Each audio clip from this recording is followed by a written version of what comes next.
Ladies and gentlemen of the class of '99, wear sunscreen.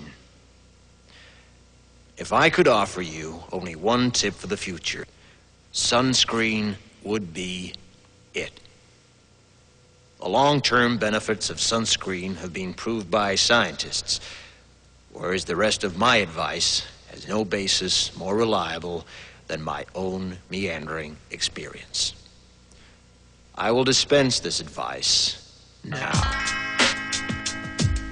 Enjoy the power and beauty of your youth. Oh, never mind. You will not understand the power and beauty of your youth until they've faded.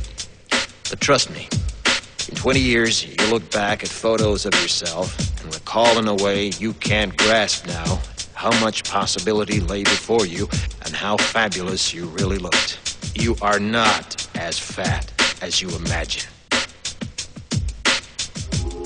Don't worry about the future, or worry, but know that worrying is as effective as trying to solve an algebra equation by chewing bubblegum.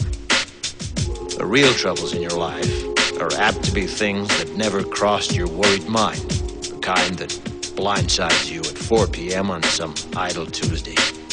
Do one thing every day that scares you. Sing. Don't be reckless with other people's hearts. Don't put up with people who are reckless with yours. Floss.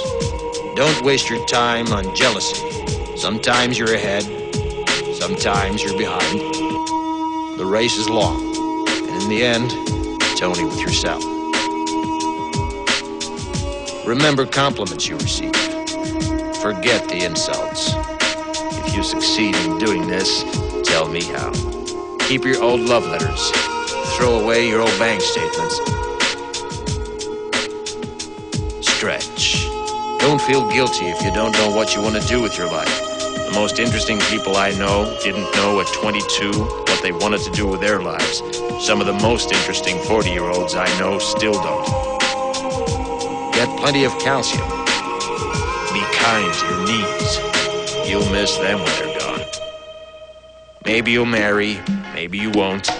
Maybe you'll have children, maybe you won't. Maybe you'll divorce at 40. Maybe you'll dance the funky chicken on your 75th wedding anniversary. Whatever you do, don't congratulate yourself too much, or berate yourself either. Your choices are half chance. So are everybody else's. Enjoy your body. Use it every way you can. Don't be afraid of it or what other people think of it. It's the greatest instrument you'll ever own. Dance. Even if you have nowhere to do it but in your own living room. Read the directions, even if you don't follow them. Do not read beauty magazines. They will only make you feel ugly. Brother and sister, together we'll make it through. Someday our spirit will take you and guide you there. I know you've been hurting, but I've been waiting to be there for you.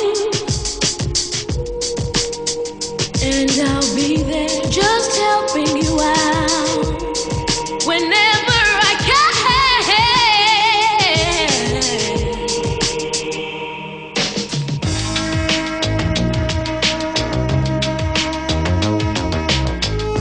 Get to know your parents. You never know when they'll be gone for good. Be nice to your siblings. They're your best link to your past and the people most likely to stick with you in the future. Understand that friends come and go, but with a precious few, you should hold on. Work hard to bridge the gaps in geography and lifestyle, because the older you get, the more you need the people you knew when you were young. Live in New York City once, but leave before it makes you hard. Live in Northern California once, but leave before it makes you soft. Travel. Accept certain inalienable truths. Prices will rise, politicians will philander, you too will get old. And when you do, you'll fantasize that when you were young, prices were reasonable, politicians were noble, and children respected their elders. Respect your elders. Don't expect anyone else to support you. Maybe you have a trust fund. Maybe you'll have a wealthy spouse. But you never know when either one might run out. Don't mess too much with your hair, or by the time you're 40, it will look 85. Be careful whose advice you buy, but be patient with those who supply it. Advice is a form of nostalgia. Dispensing it is a way of fishing the past from the disposal, wiping it off, painting over the ugly parts, and recycling it for more than it's worth. But trust me on the sunscreen. Brother and sister, together we'll make